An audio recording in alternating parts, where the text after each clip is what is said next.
obvious dysfunction of the current healthcare system. Human beings suffer diseases that we cause to ourselves. More and more healthcare is shifting toward an algorithm. Got one box and they try to plug everybody into the same box. Even in the ketogenic space, there are very, very few people out there that are structured and authoritarian enough to only eat BBBE. If you go out and I feel like a salad or some vegetables, of course I'll eat it. It depends on the individual. Hello, everyone. Welcome back to our YouTube channel. Today, we are very excited to have Dr. Rob CYWES here. Dr. CYWES, thank you for joining us. I'm sure that most people watching this already know who you are, but could you give us a brief introduction of yourself and your background? Well, first and foremost, I'm a recovering fat guy.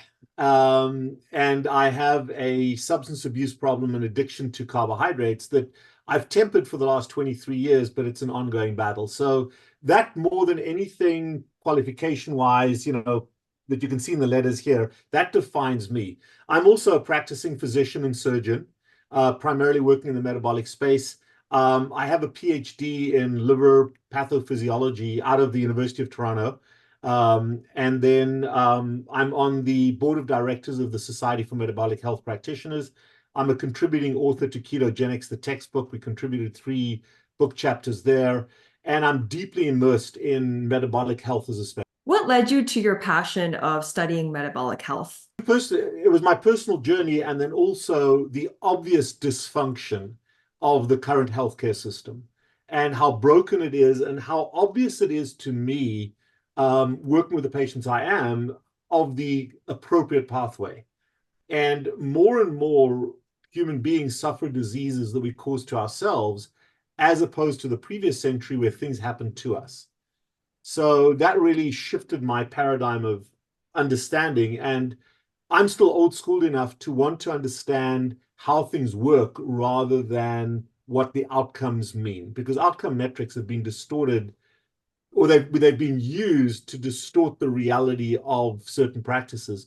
But physiology, the way the body works, the way the mind works, far more difficult to distort the reality of that. So that's my fundamental foundation, is why does something happen? How does it happen, rather than outcomes?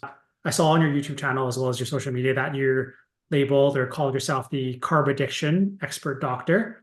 What's your definition of carb addiction?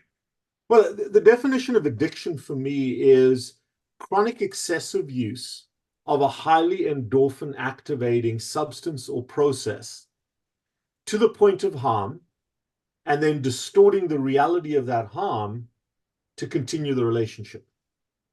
So the prerequisite is it's got to be an endorphin activating relationship. So water doesn't give you a buzz, alcohol does. So alcoholism is not a hydration problem, it is an alcohol substance abuse problem, even though it's something we drink.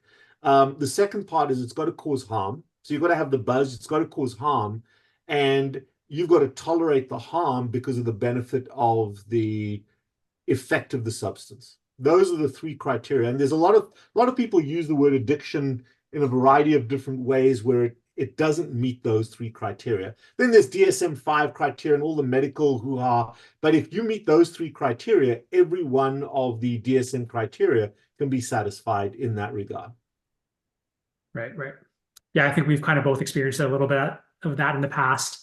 At different points of our life, I think. Especially, I think you've got to distinguish the difference between an abusive relationship and an addictive relationship.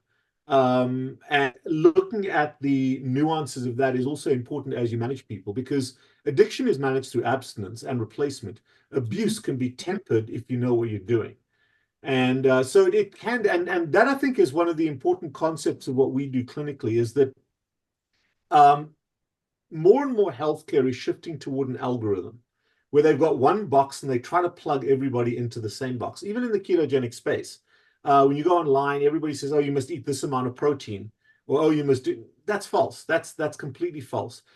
The correct way to apply healthcare is to understand individually and uniquely where each patient is by getting to know them biologically, genetically, and behaviorally, and then meeting them where they are, not necessarily where you think they should be, if that makes sense. Yes. Because in this world, we're helping people to change themselves. No pill, no surgery. There's no magical dust that I can sprinkle on you and change you. It's hard work. And the price we pay is the price of change for the value of health on the back end. Would you say that abstinence, or is there any other forms that you would use to treat this type of addiction or abuse? Absolutely. Remember that the drug is never the problem. Alcohol's not a problem. I drink it. Okay? Opioids are not a problem. I use them every day as a surgeon. And all my patients use opioids after major surgery. The issue is the relationship with the drug. Right. So if you're shooting up fentanyl on the streets of Vancouver, that's a problem. If you've got 5 DUIs and you've got liver disease, that's a problem. That's an addiction. Whereas if you've had 1 DUI because you went to a party, drank and made a stupid decision, that may be an abusive relationship. You clearly abused alcohol on that day, but that may be remediable and still had to have a relationship with that alcohol. Same thing with carbohydrates.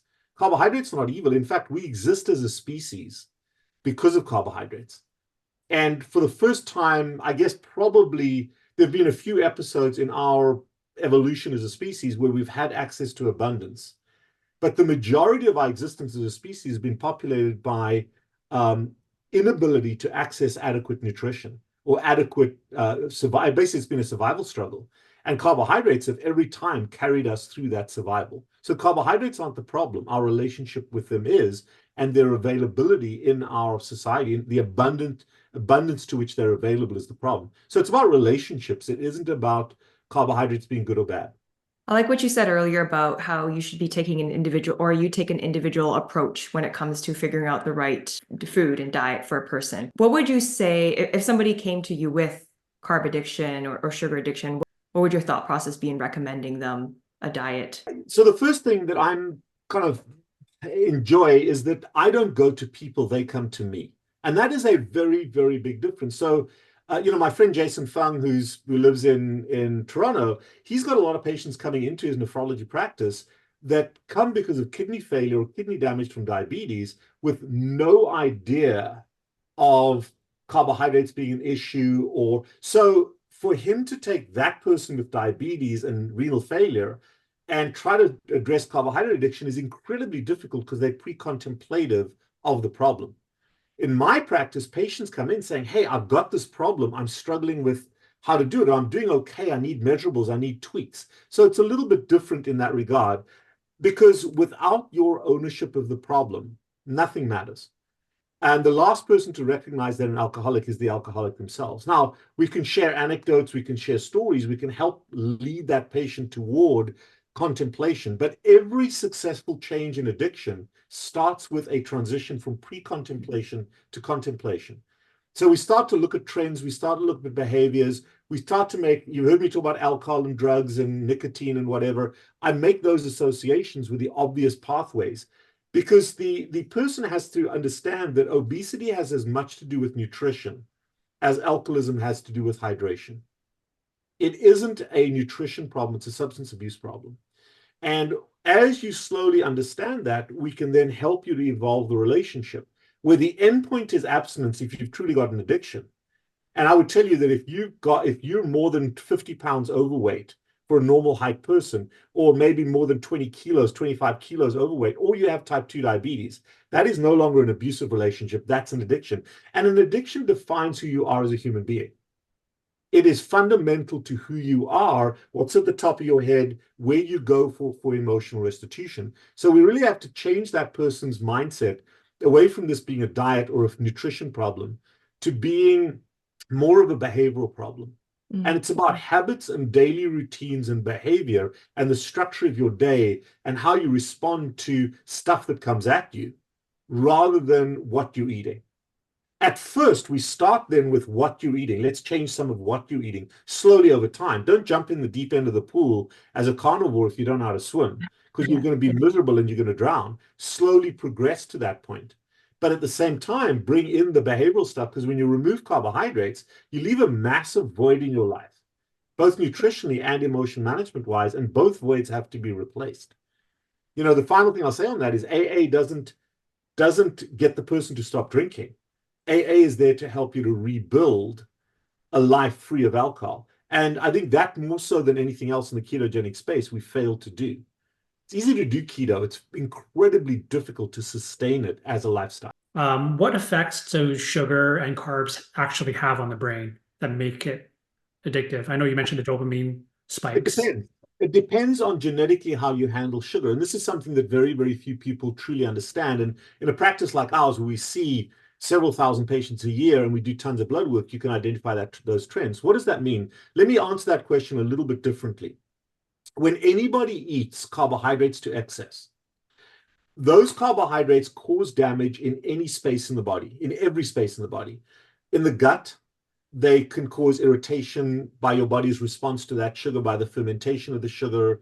So in the gut, it causes problems. Then that sugar gets absorbed, goes to the liver, and the liver tries to protect itself and tries to protect the spillover into the body by rapidly turning that sugar into fat, which is a fatty liver. Then the sugar spills over into the bloodstream, and now you start to get an elevation in blood sugar. Well, the pancreas then releases insulin, and insulin shoves the sugar into the cells. But that damages the cells. So the way the cells defend themselves, cells of every organ defend themselves, is to block the receptor to insulin. That's called insulin resistance. And now we have two separate populations. Obviously, it's a bell curve, but we have two separate populations. One group that says, I can't produce a lot of insulin. They can't produce more insulin. So they got this blockade, blood sugar's rising, but they can't produce adequate insulin to shove that sugar into the cells.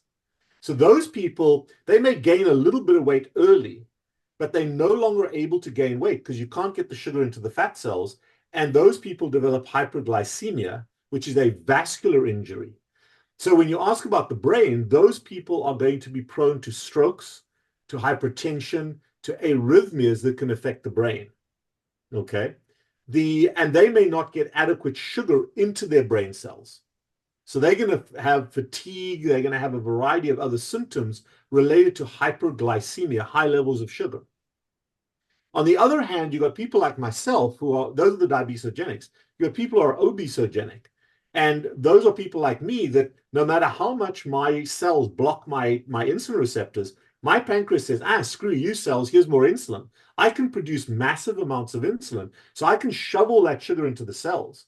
Now we're getting a polar opposite effect. In the brain, you're getting a massive rise in intracellular sugar levels, and you've got a very high persistent level of insulin. Well, what does that do? That causes cognitive impairment. So mild cognitive impairment all the way through to Alzheimer's. That's what the hyperinsulinemics or the obesogenics have. They have raised intracellular sugar, which can cause migraines, headaches, tinnitus, the ringing in the ears. Those are all the brain effects, some brain fog as well related to that swelling of the brain. Think of it like a mini concussion every time you eat a bowl of pasta or rice or whatever it is, once you're insulin resistant. So the effects on the brain depend on your genetic biology. But the primary issues, all the way from cognitive impairment through to Alzheimer's, and then the swelling, the headaches, the pain, the brain fog, the inability to focus and concentrate. Those are the primary issues. Then you've got your acute injuries, your strokes, your bleeds and your strokes.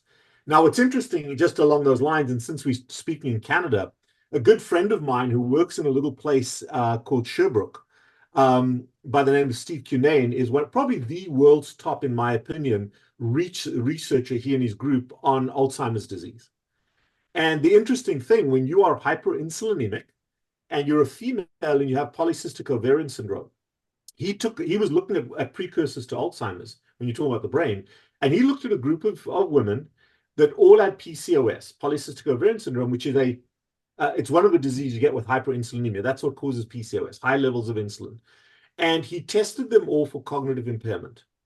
And the group that he was interested in cognitive impairment. So he tested the group of women with PCOS, proved that they all have mild cognitive impairment, early just brain fog, brain damage, that's still reversible, but it's a precursor to Alzheimer's. He then put them on a ketogenic diet, I think for 6 or 8 months. And on testing, he was able to reverse the cognitive impairment. But then when they went back on their old diet, their cognitive impairment increased again, went back to pre-existing levels. Here's a question. What do you think the average age of those women was? And we don't appreciate that when it comes to brain function. What was the average age of those women in Stephen's study? I'm assuming young. Not old. How young? 30s? 21. Wow. And the only reason it was that old is because by the definition of the study, he wasn't able to enroll people under the age of 18. So cognitive impairment, you ask about the brain, cognitive impairment in hyperinsulinemic people occurs in women probably around the time of menarche, when they first started having their periods. That's how early it happens. Now, the brain's got a lot of reserve, so it progresses slowly, but you don't want to have a Swiss cheese brain in your 60s. It's a complex answer to a simple question, but it's important that people understand what carbohydrates do to their bodies and to their brains. It's a complex answer to a simple question, but it's important that people understand what carbohydrates do to their bodies and to their brains. And speaking of carbohydrates, I know one topic that can be a little controversial in the ketogenic space is just fruit in general, fructose.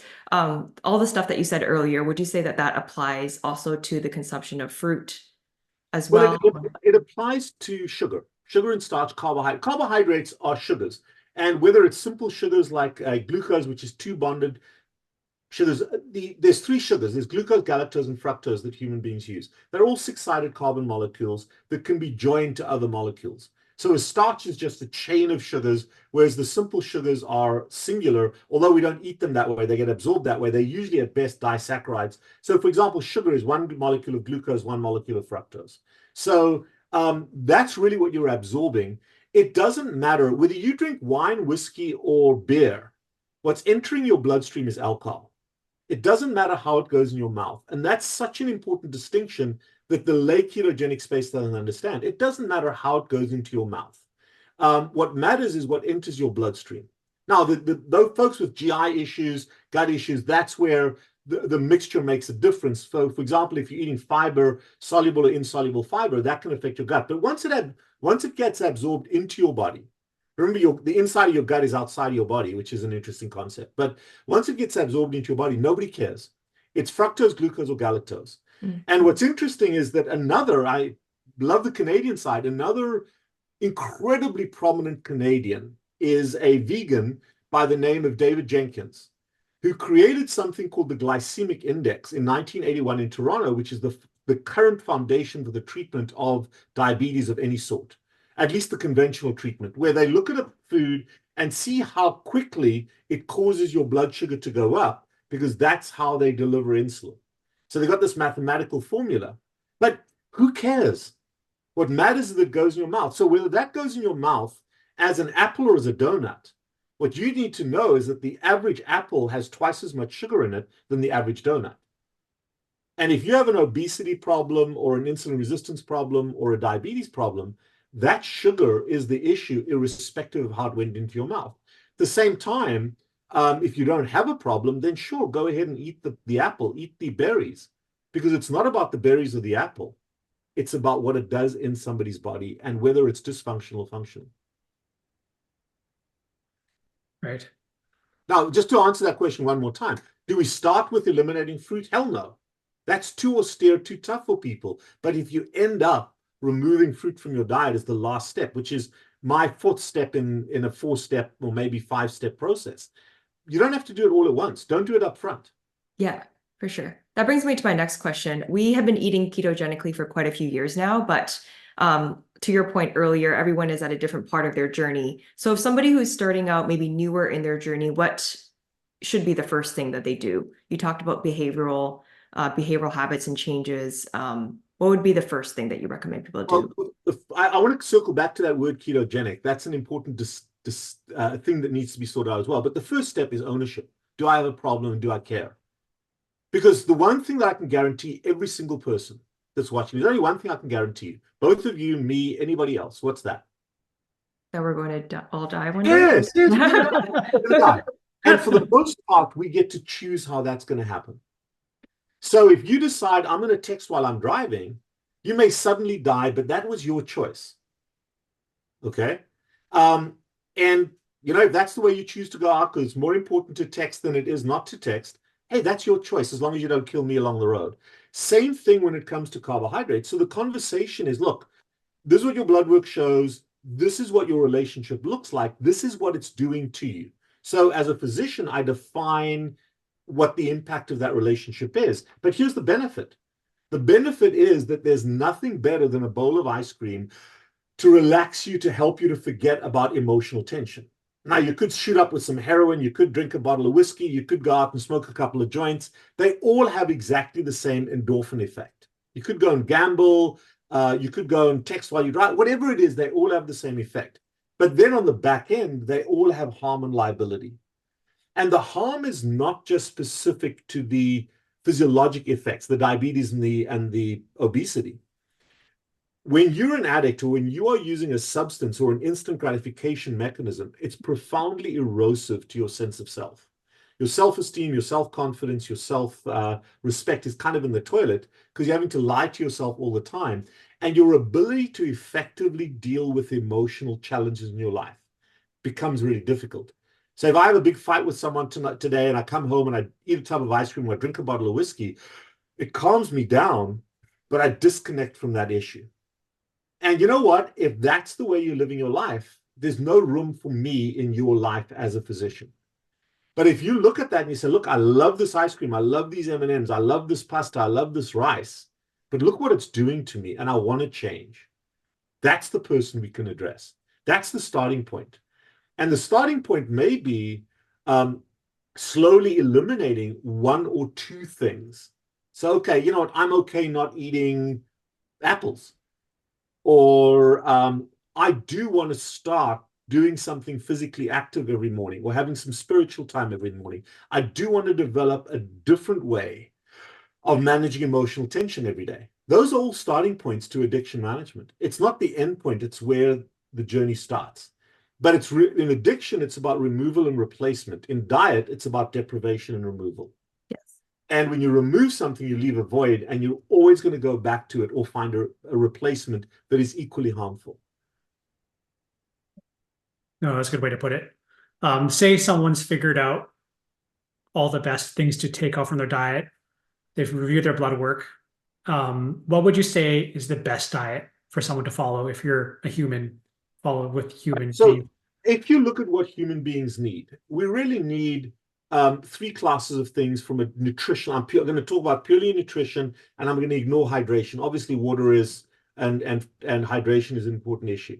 So the three things that we have to have without which we will die: minerals, vitamins, and trace elements. So your micronutrients. We have to have protein and all 20 or 21 amino acids, because without, it's like a chain. With one link of the chain missing, you can't build adequate protein. And all animal protein has all 21 amino acids in it. And then the third thing is fat. And there are two essential fatty acids, 3 and 6 omega fatty acids. But those are the only three essential things we need for nutrition. Okay, the other things are there for enjoyment, but they're not necessary. They're not vital to human survival.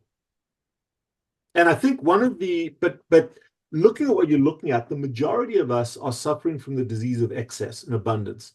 And one of the problems with the ketogenic space, which I work in, which I love, is this concept of scarcity. Oh my goodness, I don't have enough of this. I don't have enough of this. If I took most of my patients and I locked them in a cage for, well, you can tell me this. If I locked them in a cage and gave them water for 8 to 12 weeks, what is the first deficiency that would occur? And it only begins to occur at about 8 to 12 weeks.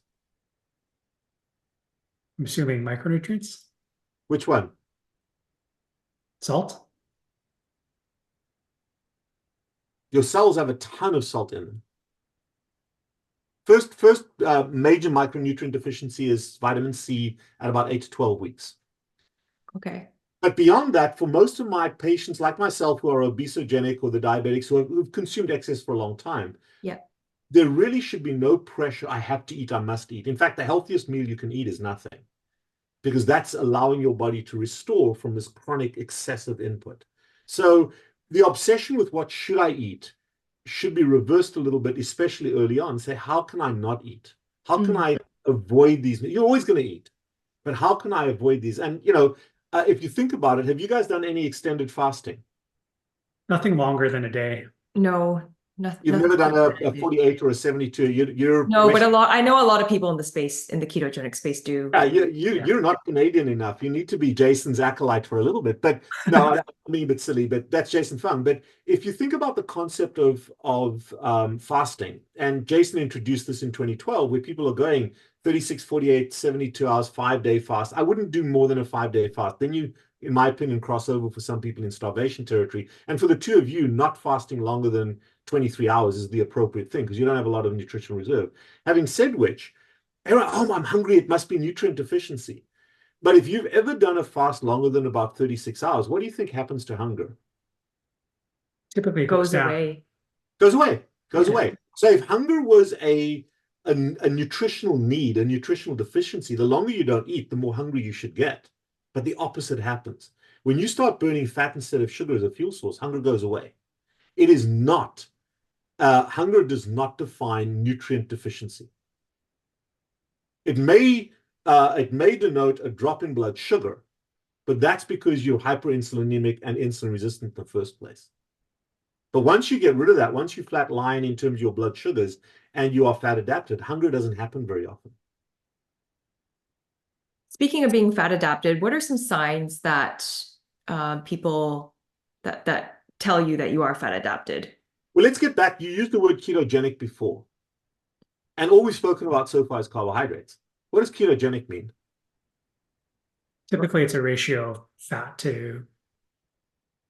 No, what the word ketogenic means is that the cells of your body, when offered, the majority of the cells, those that can use both, when they're offered sugar or fat, preferentially use fat and ketones, as opposed to sugar. So if most cells of the human body, let's take the heart cells or most of the cells of the body that are doing work, can use either fat or protein, fat or sugar.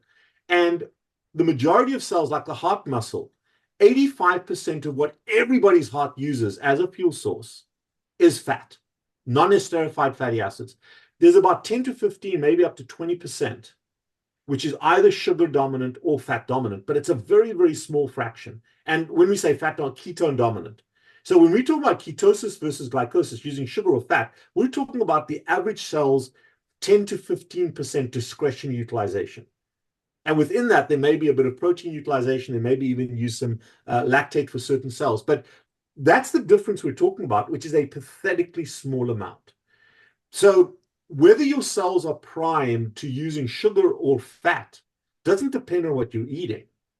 It depends on the biology of getting that stuff in there, the hormones, as well as the synthetic pathways that are able to process that. So if you take your car and you go to the gas station and say, oh my God, the price of gas is terrible, I'm going to put diesel in my car. That's going to blow your engine up. But if you take that car home and you rebuild that car so that the engine can now use diesel, then you make the change. That's what a ketogenic diet does slowly over time. So you can drink a bottle of olive oil and get into ketosis anytime you want to. You can do one of these guys. That's a ketone IQ. I do it regularly. It's just pure ketones. I can drink one of these and be in ketosis for 5 hours. Doesn't mean I'm fat adapted. Doesn't mean my body's preferentially using it. They're just visible in my bloodstream. But when the system changes and you become insulin sensitive, where a small amount of insulin is doing its job, and your body is preferentially burning fat, a ketogenic diet is not about not eating carbohydrates. A ketogenic diet is transforming your body so it preferentially uses what human beings are naturally primed to use as our dominant fuel source, which is fat. So that's and fat adaptation takes typically from a standard American diet, takes typically 18 months to 2 years to fully happen. It's not something that happens in a week or 2 weeks. Okay. It takes a very, very long time. So when you look at type 2 diabetes, in order to convert your body to become insulin sensitive off medication, that's about a 2-year block. But if you think about it, this is going to be what you do for the rest of your life. Who cares about 2 years? Yeah. That's a good point that you make about doing things for the rest of your life. A lot of people see ketogenic diets as, like a weight loss diet, right? Like do something in the short term to lose the weight. What would you say about like low carb, high fat diets for people in the long term? Like so in terms of weight loss, it's a calorie gain. Weight loss is about calories. And I know, oh my God, it's not. Weight loss is about calories. Weight gain is not about calories. Weight gain is about carbohydrates. But you can go on the cookie diet and lose weight. Yep. Any form of caloric restriction results in weight loss, but it doesn't maintain the weight loss because you haven't changed the cause. Mm-hmm. And that's the big difference. So addressing your relationship with sugar and starch addresses the cause of the disease as opposed to the consequence. Does it make sense? So an alcoholic can drink less and drive sober, or at least not get pulled over for a DUI. But if they're just drinking less, they're still an alcoholic, they're practicing alcoholic. Same principle. So it's important to understand that there are dualities here. Yes, you want a therapeutic element where you're making yourself healthier, but the sustainability comes from fundamentally changing your behavior. What's very interesting to me, I call it packing the suitcase. If you look at, because everybody has a tell, if you look at people going on a vacation, and you can take anybody, and if you open their suitcase, it's probably going to tell you who they are. So if you look at the religious person, there's probably going to be a Bible or some equivalent, the Quran or a Torah, some equivalent in their bag. If you look at the golfer, they're going to have golf equipment in their bag. If you look at the smoker, they're going to have a carton of cigarettes. The alcoholic's going to try to have that bottle of whiskey go in. The fat person's going to have snacks. The exercise person is going to have their yoga pants and their running shorts and their maybe some band. But if you look at someone's suitcase that they pack to go on vacation, it's going to define who they are. And a large part of carbohydrate addiction management or obesity management in our practice is to change what your suitcase looks like. So that it may be, right now, I'm packing my little snacks and my candies and my chocolates just in case. But 2 years from now, it may have my guitar or my ukulele in it. It may have my Bible in it. It may have my running shorts or pants in it, or my biking stuff. We change where we go to for emotion management. And that is the sustainable change. Does it make sense? Yes. Yeah, And that's, sure. I think for a lot of people, that's the hardest part, right? Like it's not the hardest, it takes the longest. Yeah. You get derailed too easily. Ken Berry, my friend Ken, says anybody can do anything for 90 days. Yeah. But it's where are you at 2 years, at 5 years, at 10 years, at 20 years? Yeah. And when you look at the GLP-1s that everybody's using now to lose weight, the Ozempics and that kind of thing, you look at bariatric surgery, everybody can lose weight with those. And the ketogenic diet, any diet falls into that same space. Yeah. But where are you long term? Have you changed the behavior, or are you just outsourcing this to correct the single problem? And that's where the two of you as coaches can focus as much on the behavioral change as you do on the dietary side. Yeah. So what advice would you give on the behavioral side? Because that is also the hardest part as coaches that we try to help people through as well. And what a lot of people do is they are so busy helping others, and they're so busy looking for the approval of others, whether it's your work and you're working incessantly, whether it's you taking care of everybody else, that it becomes a very convenient way not to ignore yourself, to ignore what we call effort-based self-care that requires time and effort. It requires time and effort to go to the gym and work out. It requires time and effort to sit and play the guitar. But it takes no time to have a cigarette, to have a bottle of whiskey, or to eat some snacks. And you can do that while you're doing other things. So the first thing is carve out me time, carve out personal time for yourself where you prioritize self-care. Because if you don't have that space in your life, you're always going to be vulnerable to instant gratification. The second thing is define who you are. What the dietary people love to do is they love to tell people to exercise, to be physically active. Nobody tells a smoker to go out and run. Nobody tells an alcoholic that they have to exercise. And that HIIT training is, no, it's not. That is still wrapped up in the concept of diet. You may be a thespian. You may be a spiritual person. You may be a musician. I don't care how you define yourself. But you want a fortress of solitude that you can escape into to replace the fridge and the pantry. And then the other piece is also, what I've been doing here. Of course, this is being taped the day afterwards if you're an American. Michigan was my school. You can see it all over the place. They just won the national championship last night. But this is coffee. When I was fat, this was a Coke and M&Ms.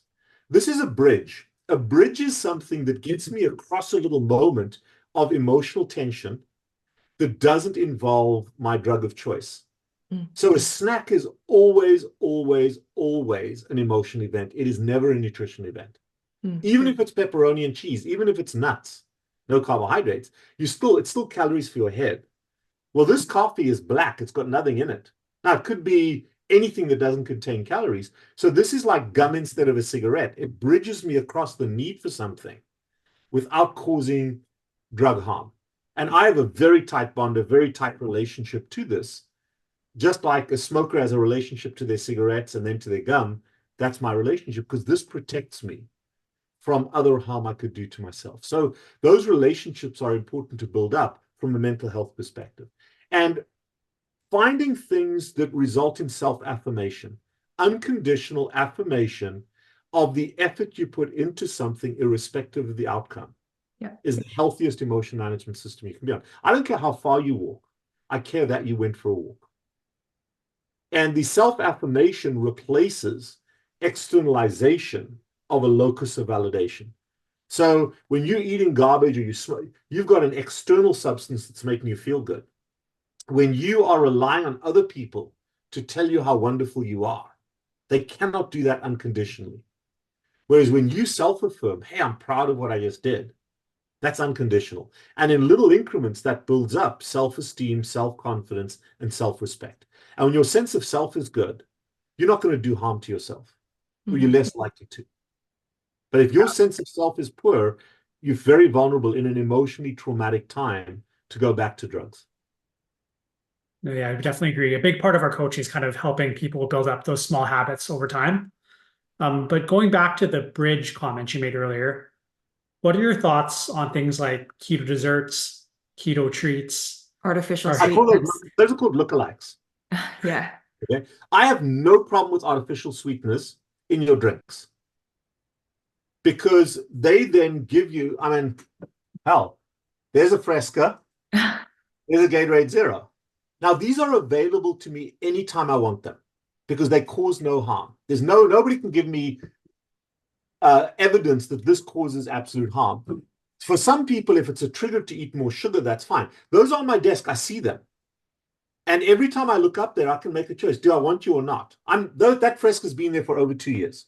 Okay? But it's there. I see it. Just like the Diet Coke in the back of my fridge that's been there for 7 or 8 years. I see it and we have a conversation. Why the hell are you here? Why have you opened? You just had dinner. Why are you standing in front of the fridge? Go for a walk. Go figure something out. That's the conversation I have with that Fresca. But I can have that anytime I want to. Does that make sense? A bridge is anything that you drink that doesn't contain calories for your head. My mainstay is coffee. Some people drink water. I have no issue with artificial sweeteners in drinks because they're a bridge. However, not in food.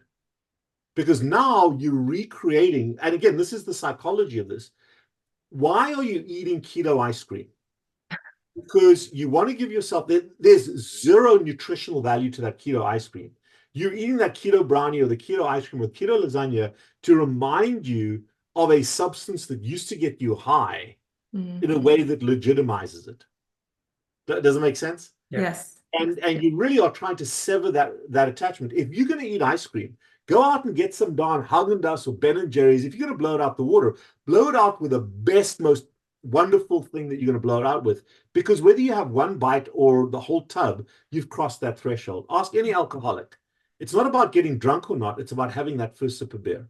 Yeah. And those lookalikes are just a way to, in a distorted way, give yourself permission to do something you shouldn't be doing. I'd rather you have the real thing.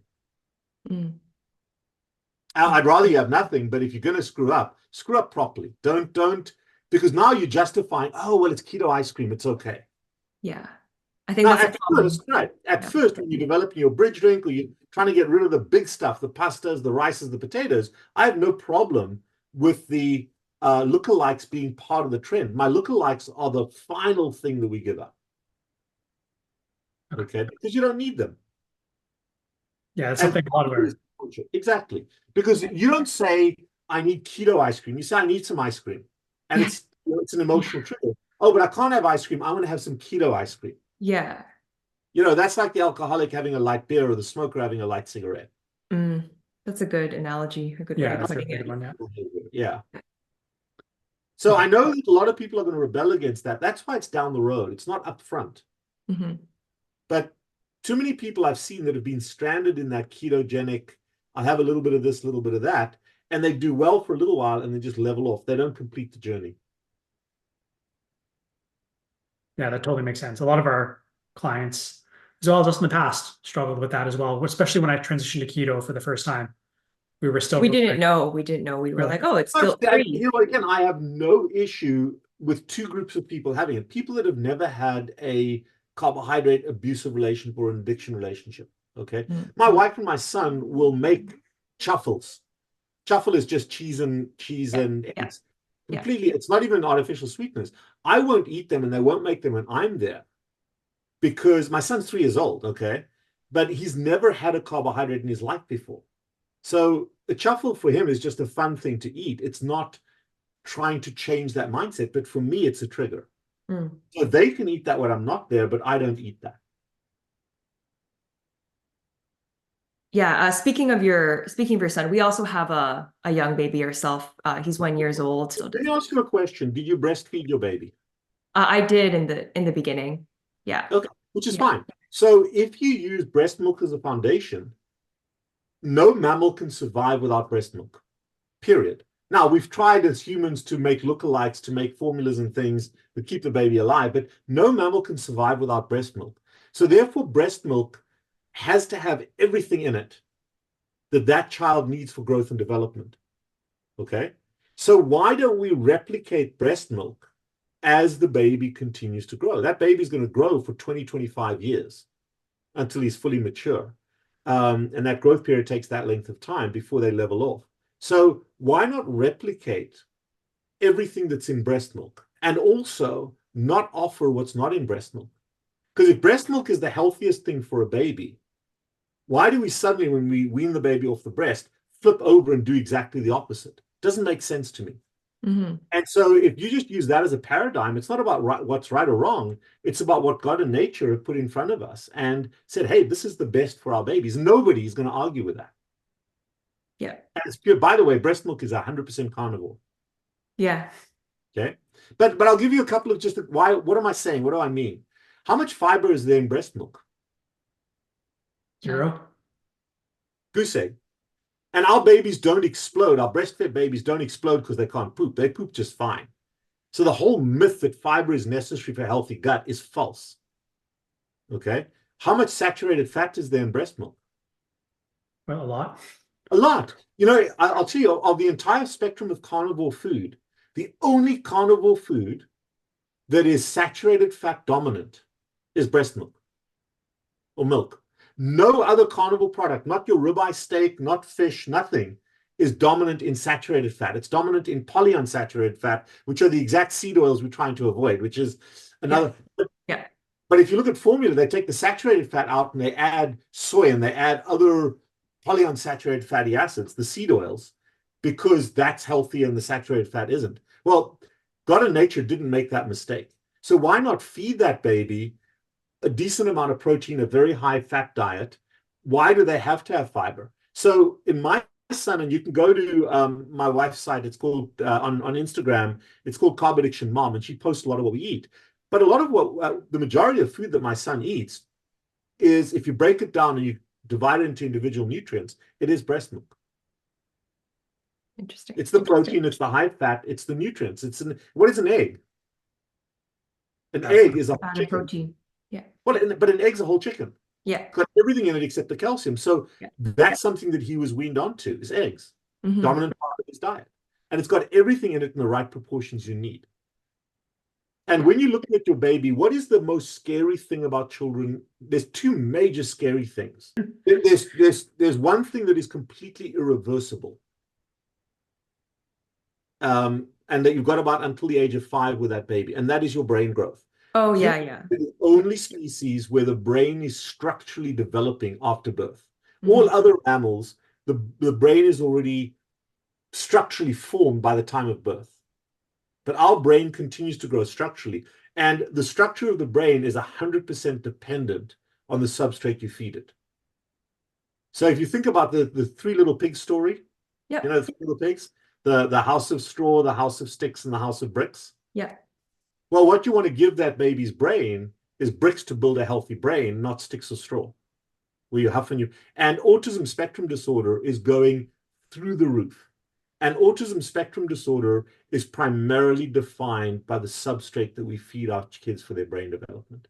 And the brain, 65, 70% of the brain is cholesterol and fat. Mm-hmm. And if there's inadequate cholesterol and fat in the diet, their brain can't develop properly. So what the brain then does is it turns sugar into fat, which is a very poor form of structural fat. There's your straw, your sticks. instead of the bricks, okay? And so ASD, brain structural brain development, ADHD, and I wrote a book chapter in ketogenics on autism spectrum disorder. That's, for me, the single most important reason why I want that child to be on this diet, on a high-fat protein diet. The second biggest issue, and I'm a lot older than you guys, is in my lifetime, when I was born, there were 3 billion people on the planet Earth. Now there's over 8 billion people on planet Earth, okay? If we look at society as a pyramid, where the best, smartest people are at the top and the base is filled with people that are inadequately developed, intellectually, physically, okay? My child, when he's 3 years old now, for his next lifetime, let's say next 100 years, is going to be profoundly different and profoundly more challenging. And I want him to give him the best tools, the best equipment as a parent, emotion management wise, nutritionally, structurally for his body, to be as high up that ladder as his genes will allow him to be. So those are the 2 factors in my own life that govern how I raise my child. Yeah. And, he's primarily carnivore, but I don't use that word because I don't want them to take him away from me. So my child is gluten deficient, is gluten sensitive. It's not allowed to eat gluten. That's a good one. Yeah, that's really good. Yeah, our son is 1 now, and he mostly eat meat and eggs and fish and that sort of thing. But he will eventually be exposed. As he gets older. The cool part is when they get exposed. My guy's 3 years old. If he's exposed to a carbohydrate, you know what he said? Oh, that's sour. The most he's ever eaten as a carbohydrate is a strawberry, and it's like, nah, it's sour. And because that's their taste. If you grow up as an East Indian and you grow up in a vegetarian culture, you have no affinity for meat. If you're a Muslim or a Jew that's devout, you have no affinity for pork. So, we are as we are raised. And nobody's going to bat an eyelid if somebody doesn't eat pork. But they're going to be upset when they don't eat carbohydrates. Come on. Yeah. So, we've got to take all of that societal pressure into account. Yeah. Just speaking about carnivore, keto, the type of diets, do you lean towards like eliminating plants from your diet, or do you think that has a big impact? I'm going to make a blasphemous statement. It's 100% irrelevant. What's relevant is, number one, replacing carbohydrates with fat. So the adequate fat. The protein always comes along for the ride. Don't focus on protein. Unless you're a power lifter, unless you're Sean Baker, I'm not that exercise animal. But if you're eating, whether it's plants or animals, you're almost always going to get adequate protein. It's the fat ratio that counts. The second part is making sure that your micronutrients are adequate. And I've got a lot of patients, a lot of East Indian Hindus who are very vegetarian. And I've got to work within the realm of what they're able to do rather than alienate them because of that. I personally have, over the last 23, 24 years, migrated to being carnivore dominant. Not because it's healthier or better, just because for some people it is healthier and better. Your Crohn's disease patients, your ulcerative colitis, your rheumatoid arthritis, those folks, yes, there's a benefit to being pure carnivore because it's anti-inflammatory. But in my own life, I've migrated to being mostly carnivore because it's easier and simpler. But I will never, ever be pure carnivore because I want a wide range of selections that are absolutely fine for me to eat. With rigid boundaries, if the boundaries are too tight, you're going to crash and burn. Yeah. There are very, very few people out there that are structured and authoritarian enough to only eat BBBE for the next. Take your age right now and subtract it from 100. That's how long it has to last for. So if you go out and I feel like a salad or some vegetables, of course I'll eat it. But at home, we are carnivore primarily because I hate throwing out dead vegetables at the end of the day. Yeah.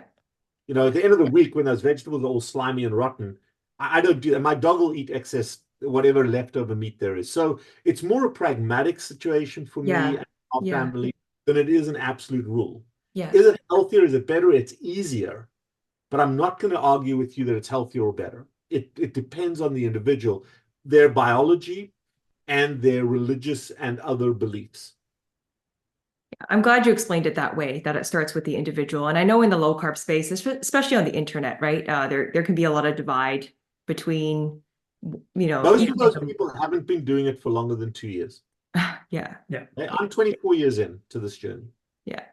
And, there are very, very few people out there there are a few, there are quite a few out there, but the majority of people are such rookies that they become evangelical about what they're doing. Yeah, yeah. Oh, this is me forever. And then life throws them an adverse curveball. What are they going to do?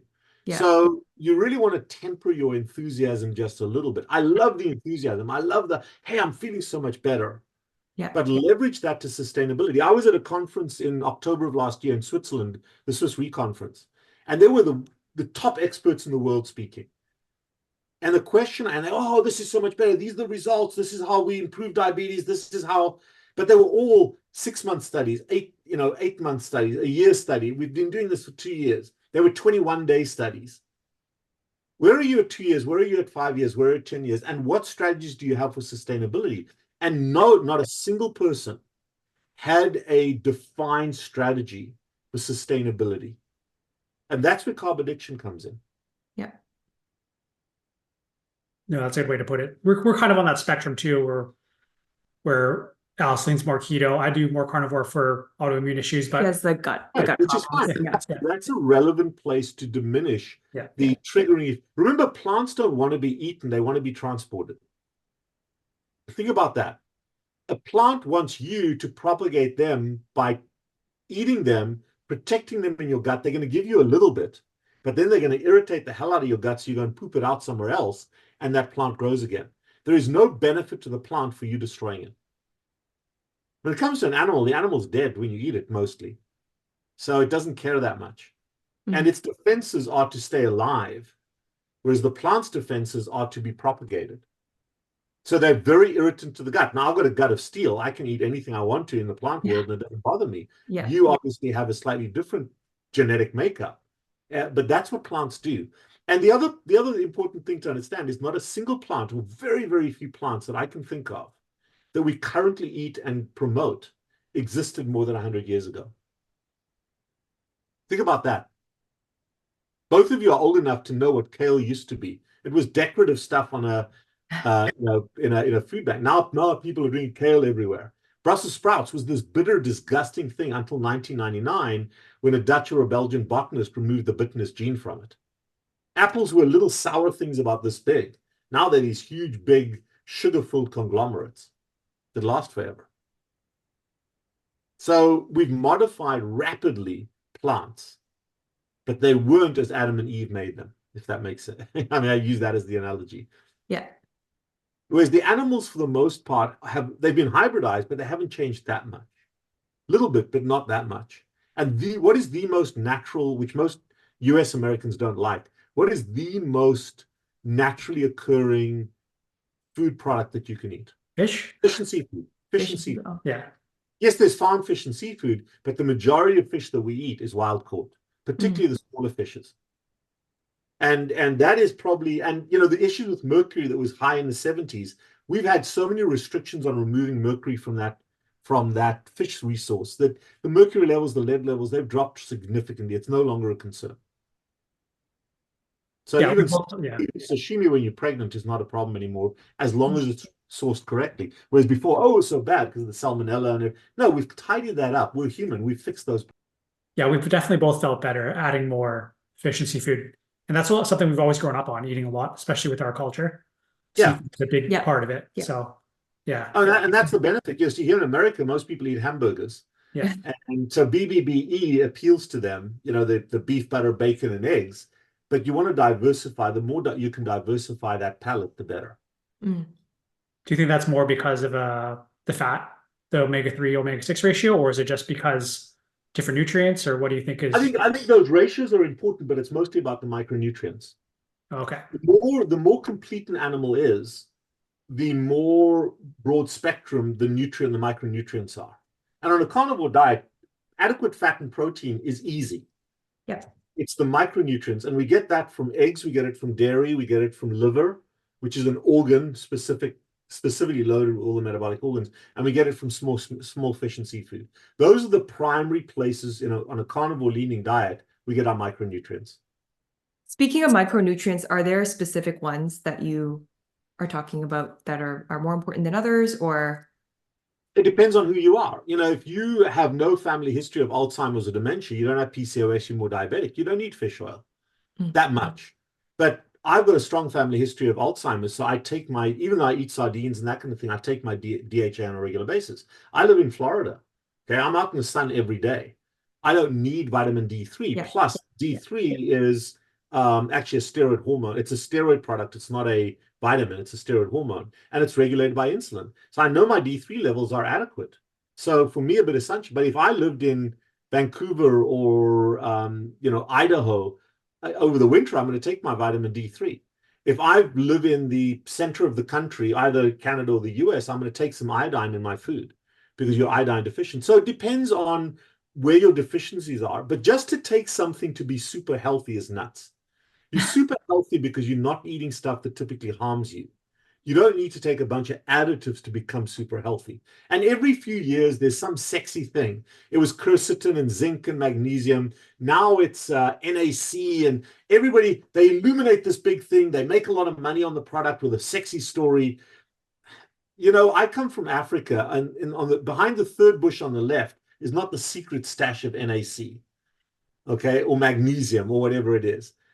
So I'm not certain that all of the supplements and products that we push very hard are that necessary. In fact, my focus is to eat a diverse enough palette of food that I don't need those supplements, and yet I can still live long and healthy.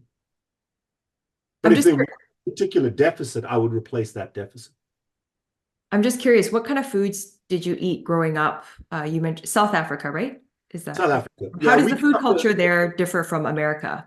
We grew up with very much a farming community, so it was very heavily based on animal products. A lot of lamb, a lot of sheep and lamb, more so than beef. We ate a lot of fish and seafood. I'm from Cape Town, which is surrounded by sea, so rich in seafood. And then some leafy vegetables, but my mom was more carnivore leaning rather than anything else. We did eat a decent amount of potatoes and rice. Those were staples for us. So the starches were there. But I'm young enough that we didn't have a place. Fast food didn't exist. There was no place you could drive through and go and get food. So all of the majority of food we ate was homemade, and it was very often grilled, very rarely battered or fried. So it was a whole different cultural setup. Now we're talking, I'm 25 years old. If we're talking, I'm kidding, I'm a lot older than that. We're talking about, half a century ago or longer, a lot longer than that. So everything was very different at that stage. We ate much less. We ate much less often. Snacks didn't exist. That never exists. Come on, snack. Okay, what, you're going to die if you don't eat something within 2 hours of the previous time you put something in your mouth? No, It was 2 or 3 meals a day. Yeah. And eating was a necessity in those days rather than an emotional management system. You look at Woodstock, 1969. None of those people were athletes, but they all looked like athletes. They were all lean. They all had six packs, not because they were in the gym for 12 hours a day. That narrative was created by Coca-Cola, just because they didn't eat the crap that we're eating and the abundance and the frequency with which we're currently eating it. Yeah, sure. You go back to any rural country, every single rural country, the peasant's staple is carbohydrates. And yet they're very, very healthy. They don't have metabolic disease. What's going to kill them is going to be some sort of an infection or some sort of a trauma. They don't get cancer. They don't have all the diseases that we have. And it's because it's not about carbohydrates. That's subsistence for those folks. Whether it's rice, whether it's sorghum, whether it's grain, whether it's potatoes, I don't care what that carbohydrate is. It's fundamental to those cultures, but it's occasional and as a energy priority, not in an abundant era. Does that make sense? So we're going to take that into consideration as well. For sure. For sure. I wanted to ask you your opinion on just some of the common fears and stigmas around low-carb, high-fat diets in general. A big one is what people believe about LDL, high cholesterol, unsaturated fat, and maybe some of these things are making people hesitant to try it. Sure. Where does cholesterol come from? Okay, Make it yourself. Make it yourself. It's made by the liver. Yeah. The brain makes its own cholesterol, but it's made by the liver and it gets absorbed by the gut through a variety of different pathways. So again, I use the word nature and God because I deal here in the US with a religious section as well as a science section. It doesn't matter to me. But one of two things happened. Either God and nature put the production of cholesterol in your liver as a kill switch. So that, okay, you're 50 years old, you need to die right now. I'm going to kill you with your cholesterol. Or maybe it is vitally necessary for human survival and human health. And we have just converted that concept to something that's erroneous. So when we look back, when did cholesterol and fat in our diet get blamed for harm? It's in like The 70s and 80s? A little bit earlier than that, 1950s and 60s. 50s and 60s. That's what key started. And the reason for that is because people were dying of heart attacks and strokes. Mm. And when they did autopsies on them, and I'm old enough as a physician to have handled this stuff in my hands as a surgeon, the vessels were clogged with this gelatinous material, and when you analyzed it, it was cholesterol and fat. Mm-hmm. So they made the assumption that your blood vessels were like a drain where you poured this down. But the narrative was actually complicated by an industry that was protecting itself. And they paid vast sums of money to lay the blame on fat rather than their product. You know what that product was? And still is? Starches. Sugar? Nicotine, smoking. Oh. So in the 1950s and 60s, we know absolutely that now we know that nicotine consumption, whether it's vaping, cigarettes, chewing, it doesn't matter how it goes into your system, that is directly associated with cardiovascular disease and plaque. Okay, we know that absolutely. And in the 1950s and 60s, when you looked at all these people dying of heart attacks and strokes, the tobacco company paid a lot of money to focus the narrative on fat and on saturated fat in our diet and cholesterol, because that's what it is. But it's there not because it's causing you harm. It's trying to fix the damage done by nicotine. So the cholesterol is like, if I punch a hole in the wall and you come along with spackle and you put the spackle on the hole in the wall, the spackle isn't causing the hole, it's trying to fix the hole. If you've got no holes, you've got no spackle. So when they looked at another population that died, not of a stroke and a heart attack, they had pristine blood vessels. They would have had CAC scores of 0. But both populations ate the same amount of fat. One smoked, one didn't. That was the separating factor. But the tobacco companies clouded that narrative, promoted fat as a dangerous thing, paid a few important scientists to make that change. And it's easy to make that association. It's easy to look. That's why I don't like epidemiology. Oh, there's fat in the vessels. Must be fat in your diet that's creating that. That's all. But the body doesn't work that way. It produces that. It doesn't create it. So we became lipophobic as a society. And by the 60s, 70s, and 80s, we developed this tremendous construct of lipophobia. When you take the fat out of food, food tastes like crap. What did they add in? Sugar and starch. Yeah.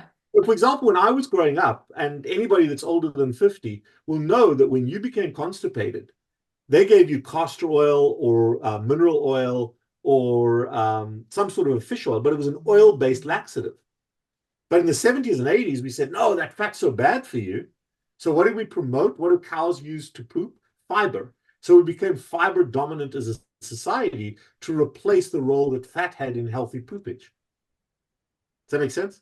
Yes. So you take the saturated fat out of breast milk, you need to add fiber to formula because there's no fat in there, so the baby doesn't poop. Mm.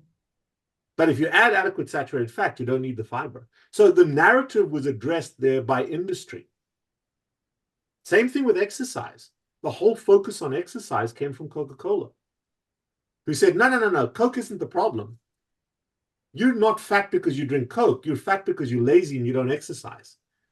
And they've invested billions of dollars in the Move More campaign. And they sponsored they still do. You don't go to a sports event where you don't see an ad for some sugar-sweetened beverage. Okay? Why? Because they're promoting the narrative that it's about exercise, that you need their glucose as energy so that you can perform better and you're going to burn it off anyway. Well, that's like the tobacco company saying, you know what, you can smoke as much Marlboro as you want to, as long as you go for a run afterwards and blow out the smoke. It doesn't work that way. The narrative doesn't work that way. And if you step back from the narrative, you realize this is not necessary. Nobody at Woodstock, as I said earlier on, did a lot of exercise. But they all looked fabulous. They were skinny, but they all had six packs. They all looked beautiful. In terms of being, again, I don't want to get into the semantics of that, but I'm talking about when I say beautiful, they were all skinny and healthy looking, even though they were probably a bunch of drug addicted zombies. It was Woodstock after all. But I mean, I'm being silly there. But you understand that visual wasn't promoted by exercise. That visual came from the way they ate. But Coca-Cola changed that narrative. Right. You don't understand the role of industry. You know, for example, right now, in America, the narrative is that smoking is really bad, promoted by the tobacco companies, but vaping is absolutely safe. Okay? That is the narrative here in this country. India, for example, chose to ban e-cigarettes about 3 or 4 years ago. Brilliant decision. But it's too late for us. So everybody's vaping, everybody's doing those drugs. I'm not going to say vaping is good or bad for you, but psychologically, it's terrible for you. And I can tell you that having done the work myself at the University of Toronto, where I did my PhD, we proved that that activation, that vascular inflammation from nicotine causes the same effects that carbohydrates do in the blood vessels. Hmm. So we know definitively that nicotine is the problem, not just smoking, as they would have you believe. But of course, you know, they're very trusted, these tobacco companies. Philip Morris is a company full of integrity. Yeah, no, that totally makes sense. Going back to exercise quickly. What are your thoughts on someone who's fit, doesn't have a lot of weight to lose? Would they ever like carb cycle, or is there a time where it's okay for them to add carbs back in? Right, it depends. Yeah. And I did on my YouTube channel, I did a long talk on this. It's about who's healthier, the fit or fat, who has the healthier heart. So when I talked about that obesogenic versus diabesogenic, there are a lot of athletes out there that drop dead. And they drop dead in their 40s and 50s. Why? Because they're carb loading. Well, look at me. I can eat anything I want to. I don't gain weight, because they judge health by obesity. But you don't know what's happening inside of you. And then they're carb loading, and those carbohydrates are causing hyperglycemia, high blood sugar, which is hurting the blood vessels. They're depositing all that cholesterol. By the way, I'll come back to that narrative in a second. But they're depositing cholesterol, and then when they're in their 40s and 50s, their plaque ruptures, or they have that heart attack or that stroke. Well, he was so fit, he was running marathons. Why does he have type 2 diabetes? Why did he have that heart attack or stroke? Because he didn't understand his own biology. So the answer is not global. It's individual. If you're obesogenic like I am, and you don't have an addiction problem, the carbohydrates are fine. Because the problem then is hyperinsulinemia, and you can measure that. But for those people that are diabesogenic, no, don't do the carbohydrates when you're training. Because the cardiovascular effect is harmful. So just one other comment there is, I gave you the analogy of punching a hole in the wall, which is what nicotine and sugar does. Yeah. You come along with spackle, and you cover up that hole. Does it matter if your bucket is full of spackle or just has a little bit at the bottom? Doesn't matter. In other words, it doesn't matter whether your cholesterol level is high or low. And you can never, ever get cholesterol to zero. So as long as there's spackle in your bucket, you're going to seal the holes. So being on a statin to lower your cholesterol does not correlate with a reduction in cardiovascular disease, because it just means there's less spackle, but you're still going to use it to fix the holes. Does that make sense? Yeah. And that's one of the reasons why it's the misunderstanding of cholesterol and LDL as a cause of harm rather than a patch for harm. I know another common fear that people have especially with carnivore, is just the concept of gluconeogenesis, or just the real fear. Very, very real fear. There's a concept over time called insulin suppression, where you become so fat adapted that those cells that could use either sugar or fat are so adapted to using fat, they have no place for sugar. Just like in someone who's insulin resistant, they can't use fat. Okay, because the insulin levels are so high. Well, we see the polar opposite on the other side. And insulin is a vital hormone, not just for sugar regulation. In fact, glucagon is your sugar regulator, but for other functions in the body. It regulates cancer. It regulates steroid hormone production. It regulates protein synthesis. It regulates human growth hormone, testosterone, thyroid hormone. It's a quarterback hormone. And if you don't produce enough, you can get certain problems related to that. And if you don't have adequate insulin, you're not clearing the sugar. It's almost like type 1 diabetes. Yeah. So your blood sugars build up, and we'll see these carnivores. Oh, I've been carnivore for 45 years, but my A1C is 5.7, 5.8, 5.9. The question and Ben Bickman and I are on the same page with this, him with his cells, me with my humans, but we see insulin suppression. And for those people, a little bit of carbohydrate in their diet to trigger, not to raise their blood sugar, but to trigger GLP-1 is important, because sugar doesn't trigger the release of insulin. GLP-1 does. And GLP-1 is triggered by insulin. It's a hormone in your gut that goes to the pancreas and causes a release of insulin and also suppression of glucagon. So does amylin and a few other gut hormones, the incretins, that we're only starting to work with right now. You'll see those used by pharma as drugs in the near future. But insulin is a vitally important hormone, and if you flatline insulin, that's problematic.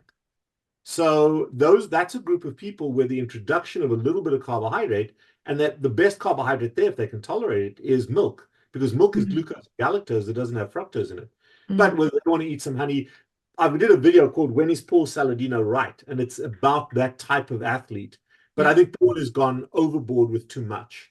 But again, I'm not Paul Saladino. I don't surf 12 hours a day. Speaking of insulin suppression, you mentioned the elevated A1C. Is that the only sign for like long-term serious? No. We see an elevated BUN. You can see an elevated creatinine, elevated uric acid, elevated triglycerides there. I don't look at one number. I look at a story. Okay. And it's the entire story that you want to consider. Okay. And the correction's fairly easy. So yes, a well-formulated ketogenic diet when you're carnivore should be a high-fat diet. In fact, another friend of mine, Ira Cummins, just released a brilliant video. It's on his Vimeo channel, but it's where he goes back and he looks at, in fact, golly, it's all Canadians, but these were from the East Coast. There were a couple of Scandinavian Canadians. I think one name was Anderson. There was another one that around 1908 to 1912 spent quite a few. In fact, they spent about 12 to 14 years during that period with the Inuit, living amongst the Inuit, eating the way they were in the winter. And they were primarily, they were almost pure high-fat carnivore. And they then came back down to, and they were all scientists. These two guys came back and lived in Belmont Hospital in New York for a year. And all they ate was nose to tail. Now, I'm not certain nose to tail that is, but what was interesting about their anecdote, and this was 1912, so it was a very long time ago, but 50% of their macronutrient consumption was fat. By gram, not by percentage. So if you look at an 80-20, where 80% is fat, 20% is protein, that's by calorie. And it's 9 calories per gram versus 4 calories per gram. But these guys were 50-50 on fat to protein. And they were fine for a year. And we don't know what happened after. Well, we do kind of know they went off that a little bit afterwards. They started incorporating some vegetables into their diet. But don't be afraid of eating a lot of fat. And I think for the GI folks, it's more about the biome, the carnivore biome that makes a difference rather than the carnivore products itself. So all of those are individual ramifications. And if you don't see and treat someone as an individual, you may screw them up.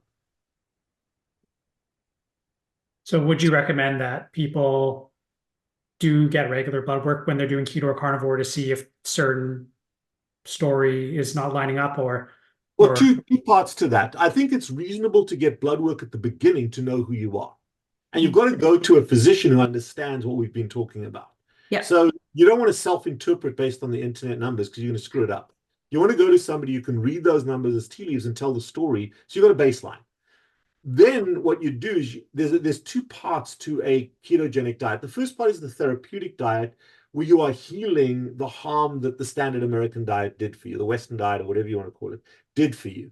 And there's a therapeutic process. Then there's a junction point where you've now healed everything you can possibly heal, or you got what you got, and you enter a preventive phase. So during the healing phase, when you're withdrawing medication, you're deprescribing, you're getting healthier, you want to track that fairly frequently. Sometimes every 3 months in my diabetic, sometimes every 6 months, but we'll track that. Once you turn that inflection point, you don't need blood work done, but maybe once a year. And really just as a monitoring, or really as a, hey, look at my blood work, it's fantastic. And people obsess over blood work. They're afraid of it. They're petrified. No, let that go. Be proud of what you're achieving. And my very last patient now is just doing brilliantly well. And so I said to him, I'll see you in a year's time. We'll check things out. And he solved a lot of problems already. But so there's, again, no one answer. It depends on where you are on the journey. Right. Just a few more questions here. So for myself, I kind of grew up in pretty decent shape. And then kind of after finishing university, I stopped exercising as much, stopped playing basketball, sports, etc.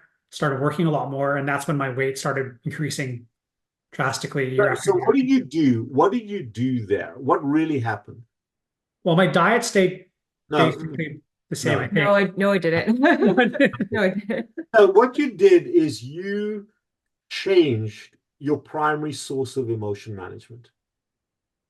You changed where you go to for emotional restitution. You went from physical activity, and because you became busier, you sacrificed self-care time. And that's the most valuable commodity. And you started getting busier at work, and you replaced physical activity with eating and drinking. And that is what you did. And I understand why we do that. But you sacrificed yourself for your work, for the long hours, for exhaustion. You sacrificed yourself. And now you're trying to resolve that. Yes. So does that make sense? So Yeah. this had nothing to do with nutrition. It had to do with functional to dysfunctional emotion management as a shift. I think that's a very common thing. Yeah, I think it's a very common thing that younger people go through, right? Because they think they're young, you know. Well, but you know what? If you're playing basketball, if you're eating crap, if you're getting hammered every other night, and you're having sex with every woman you can, or every person you can when you're young, that is a diversity. Some of them beneficial, some of them, but in modest quantity with a greater diversity, not one becomes outlandish. But then you get married, so you're not having sex with 10 women every week. You lose your sport because you don't have time to go and play basketball. You're in an environment where eating and becomes the obvious, dominant, easily accessed thing. So you become from a ubiquitous diversity of different things, you become singular in your emotion management, and that singularity becomes dominant and excessive. That's why I don't think that's as much an addiction as it is a convenient abusive relationship. Because it's a matter of convenience and a lack of understanding that led to this, rather than the other way around. Does that make sense? Yes. So, if you are that guy, I'll just use an example I was giving. If you're that guy that has sex with 10 different women every week, now you get married and you still keep doing that, that's a problem. Does that make sense? But if you recognize, hey, I've got my woman now, or I've got my guy now, I don't want to be, doesn't matter which way you go, I've got my person now, that's the relationship I'm choosing to have. Then yes, you remove the other as a emotion management system, but now you've got a much deeper, more meaningful relationship as that emotion management system. And understanding creative arts, human connection, which is what you now have with a singular person. It's called chess. Creative arts, human connection, empathetic human connection, exercise or physical activity, spirituality or meditation, healthy sex and sleep. Those are the foundations of a healthy emotion management system. But they all take time and effort up front for a reward on the back end. Whereas the instant gratification gives you the reward up front with harm on the back end. And we make that transition as we mature into adulthood. That's a great way to put it. So restoring self-care time is the most important thing. I'll give you an example. If you're flying on an airplane with your baby, and it's just you and him, and you're sitting, and this applies to either of you, you're sitting there and the baby's in the seat next to you, and suddenly the cabin pressure goes down, the baby's going, and you can see he's turning blue and dying. And 2 oxygen masks fall from the ceiling. What do you do? You're supposed to put the mask on. I didn't ask you what you're supposed to do. What do you do? You go for the baby first. Yeah. You're dead. Of what help are you? Of what use are you to your baby if you're dead? Yeah. The oxygen mask theory says, even though somebody's struggling, breathe your own oxygen first, so you're better equipped to help them. But in life, you did exactly the wrong thing. You gave up all the self-care to dedicate yourself to those around you, to your work, to the people around you, and you self-sacrificed. And if you're dying inside, you're going to find harmful ways to try to survive. That's the principle of addiction management. Take care of yourself first, so you're better equipped to help other people with their issues, including yourself. Where can people find you if they want to learn more about you? Yeah. So I've got a YouTube channel. It's called Carb Addiction Doc. I'm also on Instagram. I know I'm on TikTok, and I'm also somewhere on Facebook. I do the same. It's all Carb Addiction Doc. I have purposefully put a barrier between me and social media. You know why? It's addictive. Of course, because if I open my Facebook app, you'd find a skeleton in this room in 2 weeks' time. Now, again, I understand who I am. I don't go to Vegas because I don't trust myself. And you put those barriers in place, and that's just my personality. That's who I am. But yeah, Carb Addiction Doc. And then we do medical consultations all over the world. The number to call there, it's a WhatsApp number if you're international, 561-517-0642. You can leave a message, you can leave a voicemail, and somebody in my office will get in and set up the visit. The challenge for me is we're super busy. So the visit, well, it's like living in Canada. You go to the doctor today, you get your knee operation in 3 years' time. Yeah. It's not quite that length of time, but there is a bit of a delay and a wait. But at least 1 or 2 visits are very worthwhile in terms of looking at blood work and getting the analysis of somebody who has there are a few of us doing this, but who has the experience to understand each individual uniquely, rather than just creating another algorithm box. Do you have any other projects that you're working on that you wanted to share, talk about? I think that it's a continuous evolution. Our body of knowledge in the space is minuscule relative to what's out there, and we're learning every single day. One of the things I'm particularly interested in right now, and it is, one of the questions that we always have as Western doctors is, what about acupuncture? What about pressure points? What about all these body maps? What about homeopathy? Because we don't understand it, we've kind of, it doesn't work. But for example, in the last 5 or 6 years, we've just really understood, or beginning to understand, that there's another space in the human body. I've alluded to it a few times, called the interstitium, which is this fluid pool between the blood vessels and the cells. But it's not this fluid pool. It's a bunch of little, think of a bamboo forest. It's a bunch of little bamboo poles between your blood vessels and your cells, and it's a transport vehicle for hormones. How does sugar get from your blood vessels into your cells? It's got to cross that space, and we're only now starting to understand that space. And it was very interesting. I listened to something the other day on the radio where the pathologist that first saw this under the microscope, I think they were in New York or Philadelphia, they were collaborating with a Chinese group of people and said, yeah, we've known about this for thousands of years. That's what acupuncture does, is it interferes or affects that interstitial space. So I'm very intrigued by hormonal transport through that space. That's kind of where my nerdy head is at. But there's so much that we don't understand or don't know, and it's a voyage of discovery. Yeah, thank you so much for your time today and answering all our questions. It's definitely a very informative session. I will leave all of the links and the information that Dr. CYWES mentioned just now in the description box below. Yeah. For those of you. Yeah, I think, the final comment I'll make to you is, I'm sure throughout this, there's plenty of people, including yourselves, that are yelling and screaming, no, that's wrong, da, da, da. What I ask everybody to do is listen, pump the brakes, take this for a walk, and go and process it on a walk, and then come back and yell and scream and shout at me. Warren Buffett says that you can always tell someone to go to hell tomorrow after you've thought. But if you react emotionally immediately, or because this conflicts and confronts with your own system beliefs, you've got to process it first and then decide whether it's right or wrong. But my little phrase is, I don't care if you agree or disagree with me. If I've made you think, I've done my job. Yeah. Thank you so much. And we really appreciate your time here. And yeah, appreciate your time. Thank you.